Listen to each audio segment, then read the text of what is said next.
Okay, so we'll go ahead and we'll get started with our masterclass today, which is all about networking in English, secrets you should know and things that you should say.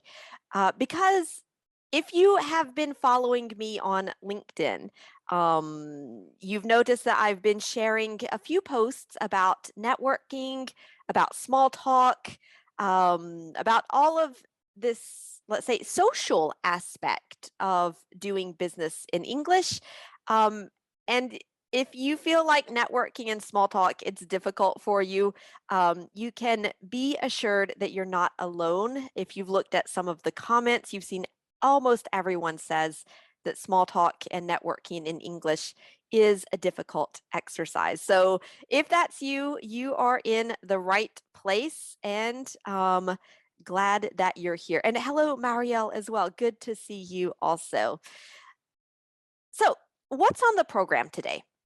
I'll just tell you briefly what you're going to get from the session today, why it's important for you if you have a business in English, if you attend events in English for your work or your company, or simply if you interact with other people in English, maybe at meetings, maybe at dinners, or like I said, networking events, conferences, any kind of events like that. And then you'll get some things to say and the exact scripts for networking that works, networking that is efficient and really helps you to feel better, networking in English. Oh, hello, Odette. Good to a lot of familiar faces, you guys. Really, I'm very honored to see a lot of you here. So I just want to say thank you for that. So what you'll get today, we're going to get some validation, meaning if you struggle to network and make small talk in English, just so that you can know that it's okay. It's a normal feeling. You are not alone. And the good news is that we can fix that problem, or we can even, even if you feel nervous, but to know that you can do it. A little like me today, like a little nervous about doing this master class live with you guys, but at the same time, you know, I'm like, yeah, just do it. It's going to be fun. No pressure to be perfect. The important thing is getting out there and doing it. And it's the same with networking. So you're going to get some motivation to go out and try to do some networking and small talk, because you'll see how important it really is. And also, by the end of this masterclass, I hope that you'll have some confidence and that you think, okay, that's maybe, maybe you don't feel totally confident by the end of this session. That's normal. But I hope that you'll see that it is maybe easier than you're imagining. So, the first thing, I just want to take a minute to introduce myself, um, because some of you may know me. Like I said, a lot of familiar names in the chat from people who are taking some of my courses. And some of you, I'm looking forward to getting to know you better, maybe through LinkedIn, through the newsletter, email newsletter, etc. So I'm the founder of Business English with Christina, which today has over 500,000 subscribers, and our team is 15 collaborators in 9 countries. And I'm very proud that we have such an international team, because I love working with people from other cultures and learning about their cultures. And so I'm, very, I would say, happy to have this team with me. Edith, good to see you. And Edith, I'll see you at the Learning Technologies event in a few days. Looking forward to that. We'll do some networking. I'm a certified mental performance coach, a certified neurolanguage coach, and I also have a diploma from Cambridge, and that's the diploma in English teaching to adults. Of course, I'm a business English trainer also. I've been doing that since 2004. So basically, since I arrived in France, I'm a level C2. I would say, pretty much bilingual in French, and also have a beginner level in German and Italian. And looking forward to continuing to improve that level. But originally, I'm from Mississippi in the United States. So that's a little bit about me.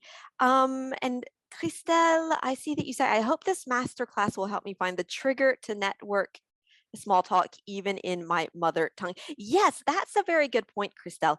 All of the things that you'll learn in this masterclass with the scripts and the things to say, you can use those techniques in your mother tongue.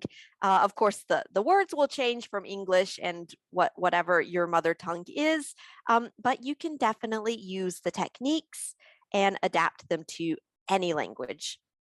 Now, first thing we'll look at is networking in English when it's not your native language. Okay, Basaria, good to see you. It's your first time. Welcome. So, like I said, you're not alone if you feel nervous, scared, uncomfortable about networking and small talk in English. In the 18 years that I've been working with people, I would say probably 95%. That's an estimation. It's not a solid number, but I would say nearly everyone that I've worked with says that they are uncomfortable, networking and making small talk in English. And it's also one of the most requested topics in my courses and my live events, because often people say, if I'm in a meeting about the technical subject, I have the vocabulary, I know what to say. We're in that discussion for a clear reason, but when we have to make small talk, I don't know what to say. We don't know really what to talk about, and it's in English, and that makes it even more difficult. And recently on LinkedIn, when I was deciding what topic to cover in this masterclass, networking in English, as you can see, was by far the most requested topic. So here we are talking about it. So I want to thank all of you who voted for that to help me decide what to do today. Now, when you're networking as a non-native speaker of English, you have a lot of things that you have to manage. Of course, there are the speaking skills in English, which is a challenge in and of itself. You have the listening skills, because networking is about speaking, but it's especially about listening and connecting with the other person. So again, if there is noise in the environment, if you're not familiar with the accent of the other person, if you just need to improve your listening skills in general, that also can create a lot of fear around going into a networking event. But we'll see how we can maybe not eliminate, but alleviate, reduce that fear. There's social skills. So just being able to continue a conversation, to express empathy with the other person, to connect with them. And depending on the context, if you are, for example, networking at an event in the US or the UK or in a different country where maybe you're not the majority culture, let's say, then there's also some cultural knowledge that can, come into that small talk discussion. So there is a lot of things that you do have to manage. And what we've seen, because of this, a lot of the people that we work with are limiting themselves in their small talk with negative self-talk. And this is actually going to be part of a topic for a masterclass that I'm going to do next Wednesday on May 25th. So you can put that in your agendas. But negative self talk, a lot of people that we work with, when they start, they say, I'm not good at networking in English or even my own language. I don't like small talk. It's superficial, it's boring. Or, if I have good technical skills, I don't need good conversation skills because I have the knowledge and people will want to work with me because of that knowledge. Now, all of these are valid, let's say, but when you're telling yourself these things, you're almost like teaching yourself to believe that you're not good at small talk, that it's superficial, that it's not interesting, and that you don't need it. So we're going to work on, giving giving you some positive self-talk that you can have around small talk so that you feel better about it and you enjoy it more. Or maybe if it's just not your thing, it's just not your thing, but you know that you're able to do it and you can feel the fear and do it anyway, let's say. Now, something to remember is that native speakers also have to work to develop their networking skills. This is not something that comes naturally to a lot of people, myself included. It takes work and it takes practice and it takes, just doing it over and over so that even if you feel uncomfortable, you know that you can do it. And then you don't feel so intimidated because, no matter what industry you're in, it's a big mistake to neglect your networking skills. As we say in English, it's not what you know, it's who you know. And networking can create some surprising opportunities that otherwise you would never get just by yourself. If you've got, it says bad social skills, but let's say if you don't cultivate your social skills, it can create lost opportunities for your career, for your business, even your life. You don't know, maybe you meet someone and you work together, you become friends, and they, I don't know, invite you to come and visit them in a different country and you have a fantastic experience.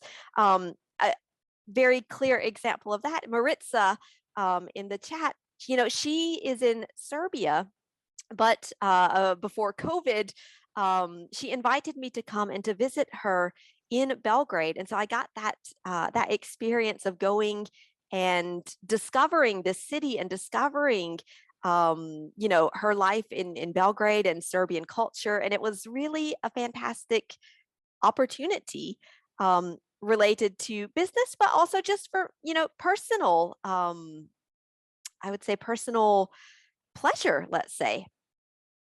And if you cultivate your social skills, you go out there, you push yourself to network, to make small talk, it can create chances to advance in your career, your business, and your life. Like I said, these opportunities that maybe just by yourself you would never be able to get. And there's a very good book that I can recommend to you if you are able to read in English. And I don't know if this book is translated into other languages, but you can search for it. The author is Andy Malinsky. He is a professor in communication studies and intercultural studies. And in this book, Reach, to help you step outside your comfort zone, rise to the challenge, and build confidence, he says, you can be the most technically skilled worker in the world, but your ability to progress in your job is dependent on your ability to build and maintain positive relationships with people at work. So really the importance of networking, of small talk, it can make a huge difference in your work and in your career. All right. And before we get into some of the next parts, I just want to check and make sure that you're still following me. If you have any questions, if you want some clarification on something, please feel free to put it in the chat because I want to make sure, like I said, that you're getting the most out of this masterclass. And I want to be sure that you're able to follow it, that I can answer your questions, etc. So if you have any questions, feel free to put them in the chat. I am keeping one eye on the slides, one eye on the chat. So don't hesitate. Now, if you feel like, okay, yes, I know that I need to do networking and small talk. I understand that, yes, it's a skill that everyone has to work on, but you're still feeling nervous. Like, how do I start the conversation? Will I understand their accent? Will I have the vocabulary? Will they judge me about my level of English? Genevieve says this slide is exactly me. Genevieve, I think this slide is exactly almost all of the people that I've talked to and who have hesitations or fears about making small talk in English. Like, this is how a lot of people feel. And it's, like I said, it's totally normal, but it's also something that you can become comfortable with, or either become comfortable with feeling uncomfortable before you go into an event. And when I say become comfortable with feeling uncomfortable, I mean saying, yes, I'm nervous. Yes, I'm scared. Yes, uh, I'm going outside of my comfort zone, but it's okay. I'm going to go and do it, and I'm going to do my best, and I'm not going to put pressure on myself to be perfect. That's kind of exactly what I said to myself before this webinar, actually. Mario says, will they judge my level of English? Again, so many people have this fear. And I want to say, I can assure you, I can't be in everyone's head, but I think, we worry about people judging our level of English a lot more than people actually judge our level of English. So that's just something to think about. Now, here we go. Let's get into the meat of the masterclass today, which is the things that you can say and the scripts that you can use in your small talk and in your networking. And the first thing is how to introduce yourself in a not boring way, let's say. A couple of days ago, I put a post on LinkedIn saying, most of the people that I work with, the first time I ask them to introduce themselves, they'll say, hi, my name's Christina. I'm 40 years old. I don't have any kids. I have a cat. I created my own company. Yeah, like, and it's not the most intriguing or interesting way to introduce yourself, but more importantly, it you know it's just giving the facts. You're not necessarily creating a connection with someone. Paula says you're talking very slowly, and that's good to understand. Yes, I agree, Paula, and I do admit that I am speaking more slowly and more clearly than I would with my American friends and family. But honestly, this would be the way I would talk if I'm in let's say, an international context, like a conference or something like that. But you say other people talk really, really fast, and I honestly believe that even native speakers should take training on how to communicate with non-native speakers, because you do the work of learning the language, and I really feel that we can do the work of slowing down, speaking more clearly, so that we can meet in the middle and connect with each other. So maybe that's an idea for a future course for native speakers. Right. So let's say how to introduce yourself. And I like to call this a ping pong introduction, because it's a little like a game of ping pong, rather than just giving all the information to everyone, to someone. It's an exchange. You introduce yourself by exchanging information with the other person. And you just kind of let the conversation flow. And I'll give you an example here, which I'll give you a minute just to read it to yourself. And I'm going to also read the comments because I see a lot of good comments. So let's take a minute of silence to read.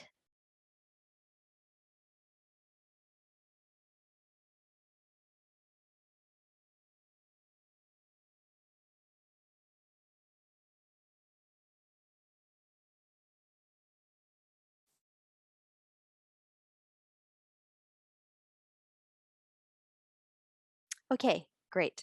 Mario says, yeah, I speak very fast. I suffer from slow rhythm in English speaking.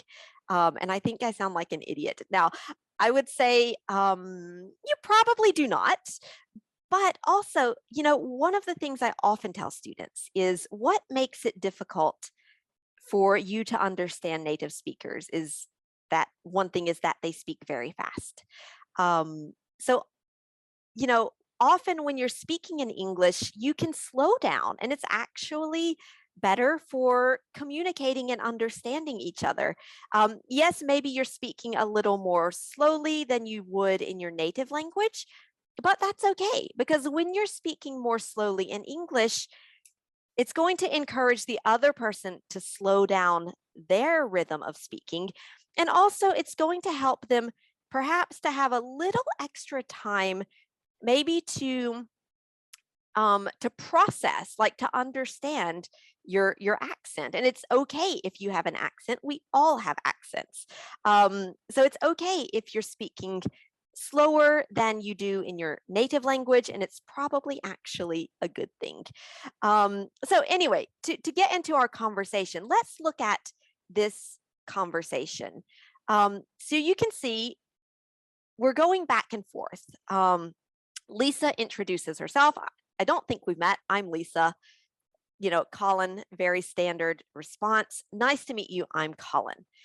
So Lisa asks a very common first question. What do you do? What's your job? What do you do, Colin? Colin says a little bit about himself. I work in R&D, research and development at Patagonia. It's the outdoor gear company. So just a little information about what he does. But he doesn't give a big presentation to introduce himself. And Lisa says, okay, yeah, I love your clothes, meaning the clothes that the company produces. So she's, making a connection with Colin and giving them something that they can talk about further. So Colin says, oh, yeah, thanks. Me too. And not just because I work there, a little bit of humor. So what about you? What do you do? And he just turns the question back to Lisa so that she can have a chance to say something about her job, what she does, etc. And that is a great way to just start that conversation, to tell a little bit about what you do. You don't need to give a total presentation of everything, but you can introduce some parts, and then the person can ask questions if they want to know more. And you can ask questions about the other person, about their job. So, what do you do exactly? It's much more natural than just saying, what's your job? Often we just say, okay, oh, and what do you do? You can ask about their work history. So, how long have you been doing that? It's a chance to learn about how they started in their company or why they started, how they have evolved over the years. And you can ask about their professional interests. So how did you get into, you know, outdoor gear, for example, or how did you get into teaching, or how did you get into coaching, whatever their industry is, let's say. How did you get into programming? Do you like computers? There's probably an interesting story there. Like I've got my own interesting story about how I got into teaching English, but I'll share that with you guys maybe another day. Yes, Nellie, that's right. To help to make the other person tell their story. Everyone loves a good story, and it helps you to understand more about the person, where they're coming from, and how they got where they are today, which that is a nice segue into the next question. How did you get started at your current company? How did you get started at Google? I heard it's really hard to get hired there, for example. But you can ask them all of these questions to keep the conversation on the topic of work, their job, etc., a very common, neutral, expected topic at the beginning of small talk, but at the same time, it's much more interesting than just giving the facts about what you do. And you can see, maybe this is another example of a conversation, and you can see how it flows very smoothly, how you get to know a little bit about the person. So again, I'll give you a few seconds just to read this conversation. And if you have questions, you can put your questions in the chat.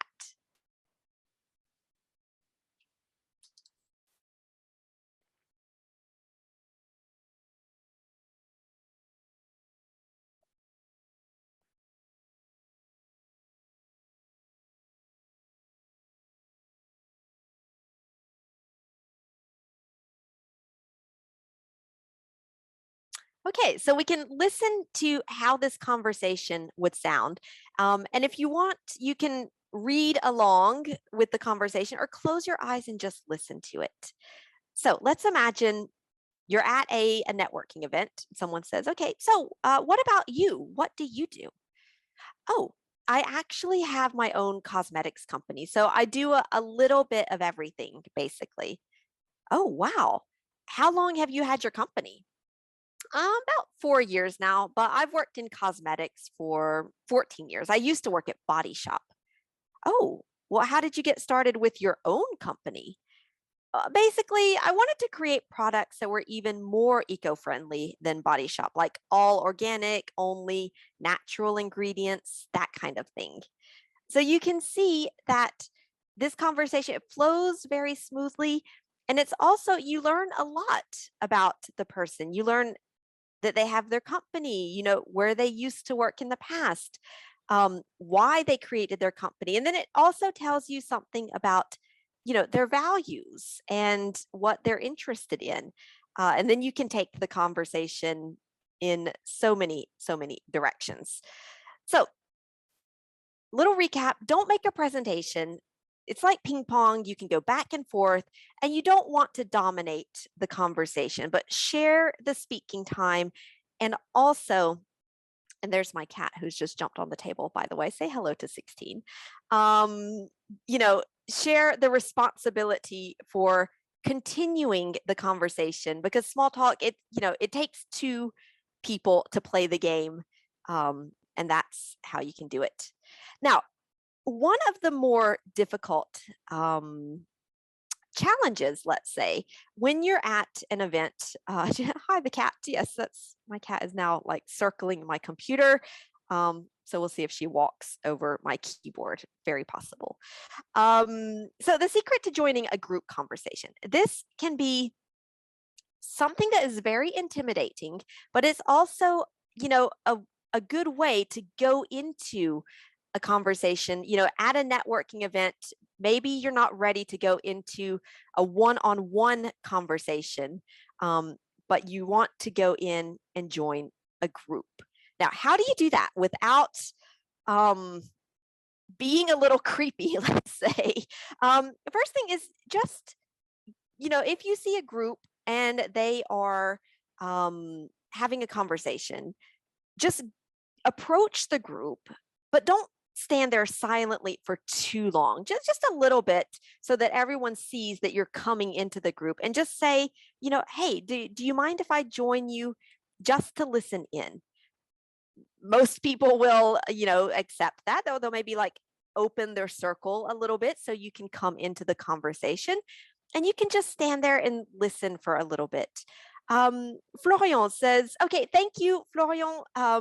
Definitely, I'm going to share the masterclass on LinkedIn and also by email for those of you on the newsletter. So you'll get the slides and the recording tomorrow, I think. So definitely. Thank you, Florian, for being here. See you soon. So yeah, just approach the group, make eye contact, and then kind of ask if you can just listen for a little bit. And then, of course, listen. And then you want to be the idiot in the room. Now, what I mean by that is when you come into this conversation, you don't want to come in to show everyone that you know everything and that you're the expert. Of course, you're going to share some opinions later, but in order to get into the conversation, you can ask, wait, so, why did they decide to, I don't know, why did they decide to um, open an office in Miami? Or wait, why did you decide to not continue the project? Asking a why question is going to encourage discussion and clarification and help you to understand more about what's going on. Genevieve, you say it seems a bit intrusive. It might feel that way, and this is why a lot of people, myself included, feel a little nervous about going up to a group and joining the group. But honestly, if you're in a networking event, you approach the conversation, you make some eye contact, and then you just ask for permission to say, like, hey, can I join you? Most of the time people will say yes. It might happen that they say, actually, we're having a meeting about our company or something like that. And that's okay. You can just wish them, say, okay, well, have a good meeting. Maybe we'll meet soon, and you go away. And you can, I don't know, go to the buffet and get a little glass of champagne to calm your nerves, and then go back and try again. I would say in small talk, sometimes you do need to just put your ego and your put that aside and just say, I'm going to try. What's the worst that can happen? The conversation falls flat and I can go and try again. And Nelly's, do it. Yes, exactly. A big smile, eye contact, nodding your head, making, let's say, positive contact with people in a nonverbal way, helps to, let's say, make it feel less intrusive, and help people to see, you're a nice person. Then you can connect the discussion to you. Now, briefly, again, you're not there to pitch your product. You're not there to try to get someone's phone number right away. But you can just introduce very briefly how it connects to your work so people kind of know what you do. You can say, oh, right. So it's like how in my work, we started this project, and we were really excited about it. But then we looked at the data and we saw that it just wasn't possible. It's a very generic thing. But the idea is trying to find a way to bring it very briefly back to you and to what you do, because you're making a connection between yourself and the other people in the conversation. And then if they want to know more, you can say, oh, I can tell you more about that project later if you want. So you're not forcing them to listen to the details of your project or to listen to your pitch or anything like that. Most people, they'll probably say, oh yeah, I'd like to hear about that. Maybe we can have a coffee later and talk about it. Or they might say, no, actually, I'd like to know. I'd like to hear more about it. Can you tell us about, your work or your project or whatever? But it's just a way of throwing your activity, your work, yourself out there and seeing if, they're interested. And then if they want to hear about your story or your project later, you can get their contact information and just say, what's the best way for us to stay in touch. Maybe it's WhatsApp or email or LinkedIn or whatever, but you get a way to continue the conversation more personally, let's say, after the event. Now, leaving a conversation, because it's great to go into a conversation, but at some point, you perhaps want to leave the conversation. Now, saying something like, hey, I have to run to the restroom, the toilets, real quick. That is not the thing to say. It's a little uncomfortable for everyone. And I mean, they could just say, well, okay, I'll wait for you. I'll be here when you come back. Avoid that. But you can say something like, hey, are you going to be here for a while? Like, are you going to stay at the event for a little bit? And just be honest. You can say, I want to go and catch up with a few people before it gets too late. So, you're at an event. People know that you're there to talk and meet with other people, and perhaps not to spend the entire event with the same person. So you can go and catch up, which means I want to go and, let's say, speak with some other people. And then you can just say, but I do want to stay in touch. Do you have a card or anything? So you're saying, I'm really enjoying our conversation, but I also want to be sure that I talk to a few other people, but I also want to continue, exchanging with you. How can we stay in touch later? And then again, that's the way that you can get their contact information and continue the conversation in a more personal way, maybe later in a more, intimate setting, for example. And then you can, once they give you their card or their email address, just say, thank you. I really enjoyed our conversation, whatever their name is. So it's important to try to remember their first names. Thanks. I really enjoyed our conversation, Genevieve. I'll be in touch. And then that's it. You've politely ended the conversation, but you've said that you want to continue and that you did enjoy meeting them.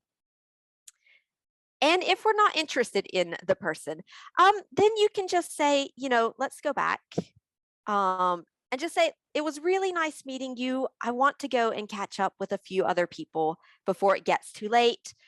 Maybe I'll see you around. Maybe you will, maybe you won't. But it's just a nice way of politely ending the conversation. But very, very good question. Very good question, Genevieve. Because we don't always want to stay in touch with everybody. And honestly, we don't always have the time or the energy to do so. Now, the subtle art of following up. And this is an email that you can send. And you'll get these slides. So I don't need to read it to you.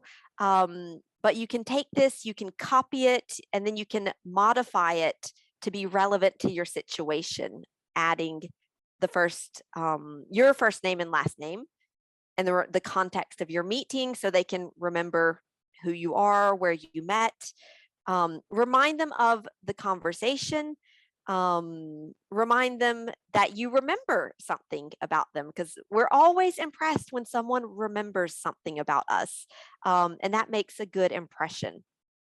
And then you don't want to just follow up to say, hey, I'm keeping in touch after the event. Hope you're well. That's the end of it. Bring them some value. Show them that, you're here to bring them value, to help them. By sharing with them something that is interesting to them. And again, you won't do this with everyone you met. You're really selecting the people that you want to continue the conversation with.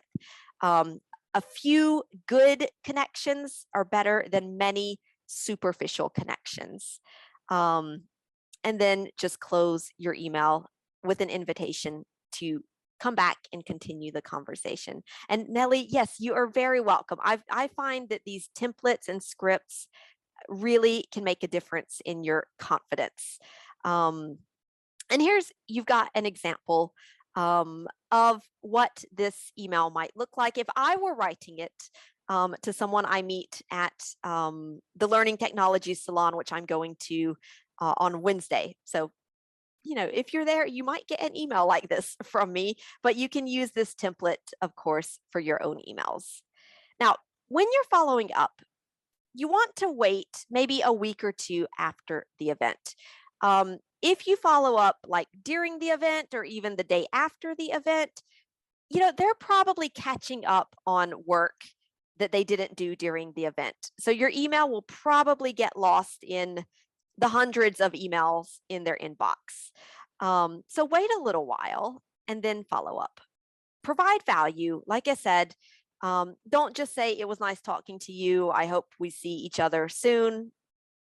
And play the long game, which means when you're networking, you're not looking for an immediate transaction. That's a sales pitch. Networking is about building your connections, getting people to know who you are and what you do so that they can work with you or they can recommend you, and vice versa. You getting to know them and knowing how you can recommend them or help them. Now, recap to remember. So we're coming up to the end, and I just want to give you a little recap to help you remember everything that we've gone through, because it was a lot of information. It's in English. So if you have made it to the end of this masterclass, I want to, give yourself a pat on the back. Like literally, I hope you are physically patting yourself on the back, because that is an accomplishment to follow a 45-minute lesson in English. So good for you guys.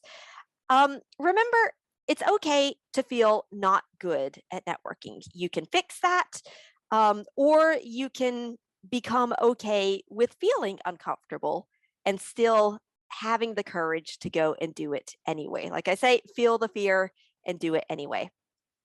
Paula, oh, thank you. I'm so glad that that I make it feel easy for you. Good social skills that creates opportunities and solutions. If you've got a problem, you might meet someone who can help you to solve your problem. It's not all about getting an opportunity. Sometimes it's about just making your life easier. And as we said, it's not what you know, it's who you know. And that's why networking can make all the difference. Your ping pong introductions, you can prepare this in advance. You can know what you want to say.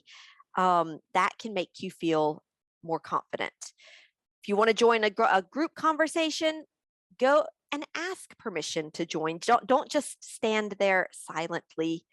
You can leave a conversation politely and authentically, and you can follow up with something valuable to, let's say, enrich that connection that you made in those first small talks. Now, something valuable that I would like to ask of you is simply, if you know someone who wants to become better at business and better at English, better at doing their work in English, feeling more comfortable in English, making connections, small talk, networking, presentations, whatever. If you can just send them to my website and they can find, a free lesson every week, lots of free lessons, lots of free resources as well. If you can just share my resources and my website with them, you'll be helping me to help more people, and you'll help them to become more confident in English. If you feel like this is you and you know that you would like to become more confident in English, Isabel, I've already sent myself. Good for you, Isabel. Thank you. Marjorie says it's me. So, look at this slide. If this is you, one thing that you can do is this week, this Wednesday, time flies. We're opening enrollments for my virtual immersion coaching program, Business English Mastery. It's going to help you to take your English and your career or your business to the next level. So if you want more information about that program or any other programs and ways that I and my team can help you. Let's stay in touch. There's the website with, like I said, lots of free resources. On YouTube, I put out a video lesson every week. I've been doing that every week for the past 4 years. So you have quite a library of video lessons. Um, we can connect on LinkedIn. And if you have a question, you want to know more about the programs and how I can help you, me and my team can help you, send us an email and we'll be in touch. All right. And Isabel Johnson for you and Matthew are such great. Thank you, Isabel. And yes, a little shout out to Matthew, one of the coaches on our team who does a fantastic job. All right. Thank you so much. Christelle, Nellie, Emily, you are very welcome. Marjorie as well. If you, like I said, Carlos, good to see you. And you are very welcome, Maria. Edith, do you propose to start from a document resources from our own job, like a PowerPoint to prepare for a meeting? Edith, that can be very helpful. If if you like to have some structure and to really take the time to work on the things that you want to say so that you feel more confident, definitely you can put it in a presentation or a Google Doc or, whatever helps you, but definitely preparing is going to make it's just going to make you feel a lot more confident, I promise. And then you can practice, you can practice if you're in a program, you can practice, get yourself at like an accountability buddy where you can practice together. Find a way to practice. We can help you with that, but you can also find someone in your circle of friends or your network to help you with that. Audrey, about the WhatsApp group. Audrey, WhatsApp group. So when you join the Business English Mastery program, there will be a WhatsApp group included so that you can network with the other people in the program, other professionals and entrepreneurs in the program, and you can go and practice with each other, etc. So yes, definitely that's going to be part of the program. Fatin, okay, thank you. I'm so glad that my goal is to demystify, let's say, all of these things that a lot of people feel scared to do in English, and to show you, I'm not going to say it's easy, but it's easy. It can be easier than you imagine if you've got, the right scripts, structures, someone to help you. You know, it's a, I want to say a lot easier. That is subjective. It's easier often than we imagine it to be in our heads. We create a lot of blockages for ourselves. And we're going to talk about that in the masterclass on Wednesday, the 25th. All right. So my pleasure, you guys. I want to say thank you very much for staying until the end. We're a little over time, but I hope that it was useful for you. And I'm looking forward to seeing you all in a next masterclass. And I'll be putting information about that on LinkedIn and sending you also emails if you're on my newsletter. So yeah, thank you all very much. And yeah, see you soon. Bye.